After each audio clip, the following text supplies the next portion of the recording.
ఢిల్లీలో పర్యటిస్తున్న సీఎం రేవంత్ రెడ్డి అధిష్టానం పెద్దలతో వరుసగా భేటీ అవుతున్నారు. 10 జన్పథ్ కు చేరుకున్న రేవంత్ సోనియా, రాహుల్ గాంధీతో భేటీ అయ్యారు. రేపు రెండో జాబితా విడుదల కానుండటంతో సీఎం రేవంత్ రెడ్డి ఢిల్లీ పర్యటన ఇంట్రెస్టింగ్ గా మారింది. ఇటీవల పార్టీలో చేరిన వాళ్లకు టికెట్లు కన్ఫర్మ్ చేసే అవకాశం కనిపిస్తోంది. ఇటు రాష్ట్రంలో సోనియా, రాహుల్, ప్రియాంక సభలపై కూడా అధిష్టానంతో రేవంత్ రెడ్డి చర్చిస్తున్నట్లు తెలుస్తోంది. పార్టీలో చేరికలు, 100 రోజుల పాలనపై సోనియా, రాహుల్ కు వివరించనున్నారు రేవంత్.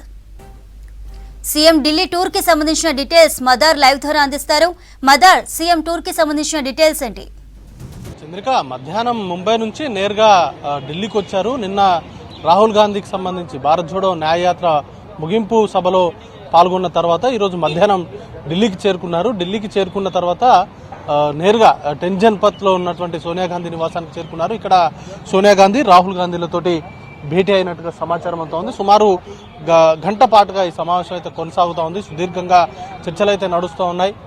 ఇప్పటికే రాష్ట్రంలో కాంగ్రెస్ పార్టీ అధికారంలోకి వచ్చిన తర్వాత వచ్చి 100 రోజులు పూర్తయింది. ఈ 100 రోజుల్లోనే ఇచ్చినటువంటి 6 గ్యారంటీల్లో మేజర్గా ఆల్మోస్ట్ అన్ని గ్యారంటీలను కూడా అమలు చేశారు. వాటికి సంబంధించినటువంటి ప్రభుత్వం నడుస్తున్నటువంటి తీరు కావచ్చు, అలాగే గ్యారంటీల అమలుతోటి రాష్ట్రంలో నెలకొని ఉన్నటువంటి పరిస్థితులపైన రాహుల్ గాంధీ, సోనియా గాంధీలకు వివరించే ప్రయత్నంతో పాటు రానున్నటువంటి లోక్సభ ఎన్నికల్లో తెలంగాణలో సోనియా గాంధీ, రాహుల్ గాంధీ, ప్రియాంక గాంధీతో పాటు మల్లికార్జున ఖర్గే, ఏఐసీసీ అధ్యక్షుడు మల్లికార్జున ఖర్గే, ఈ నలుగురు ప్రచారం కూడా వీలైనన్ని ఎక్కువ సభలు నిర్వహించాలి అనేటువంటి దిశగా రాష్ట్ర నాయకత్వం భావిస్తూ ఉంది. దానిలో భాగంగానే తెలంగాణలో వీలైనన్ని ఎక్కువ సభలకు గాంధీ కుటుంబం నుంచి హాజరయ్యేందుకు అవకాశం ఇవ్వాలంటూ కూడా అభ్యర్థించబోతున్నట్టుగా తెలుస్తూ ఉంది. ఇక మిగతా కార్యక్రమాలు కనుక చూసుకున్నట్టు ముఖ్యంగా ఇటీవల పార్టీలో కొన్ని కీలకమైనటువంటి చేరికలు జరిగాయి. సిట్టింగ్ ఎంపీలు అలాగే ఎమ్మెల్యేలు కూడా పార్టీలో చేరారు. వాటికి సంబంధించినటువంటి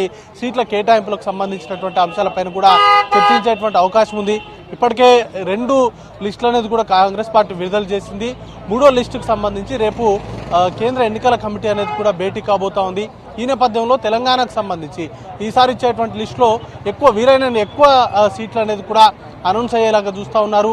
సిట్టింగ్ ఎంపీలు కూడా కొంతమంది చేరారు కాబట్టి వారిని అకామిడేట్ చేయడము, అలాగే ఇతర స్థానాలకు సంబంధించి ఎక్కడైతే వివాదాలు లేవో ఆ వివాదాలు లేనటువంటి సీట్లకు సంబంధించిన అభ్యర్థుల ప్రకటనకు సంబంధించి కూడా అగ్రనాయకత్వంతో మాట్లాడేటువంటి అవకాశం ఉన్నట్టుగా ప్రచారం సాగుతూ ఉంది.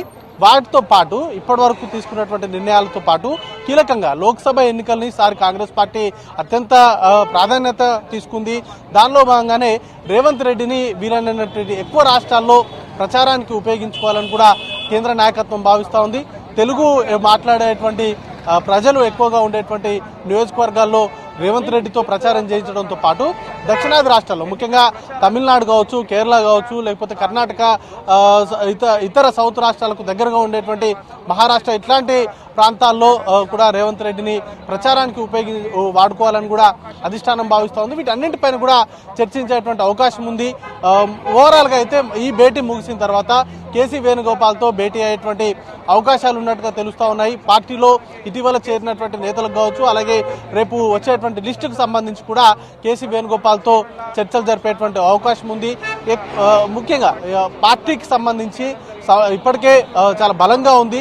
రేపు రానున్నటువంటి ఎన్నికలకు సంబంధించి గాంధీ కుటుంబం నుంచి ఎక్కువగా సభలు నిర్వహిస్తే దాని ఇంపాక్ట్ అంతా కూడా ఉంటుంది. కాబట్టి ఖచ్చితంగా రానున్నటువంటి లోక్సభ ఎన్నికలను దృష్టిలో ఉంచుకునే వ్యూహాలు పైన అధిష్టానంతో చర్చించేటువంటి అవకాశం ఉన్నట్టుగా తెలుస్తూ ఉంది.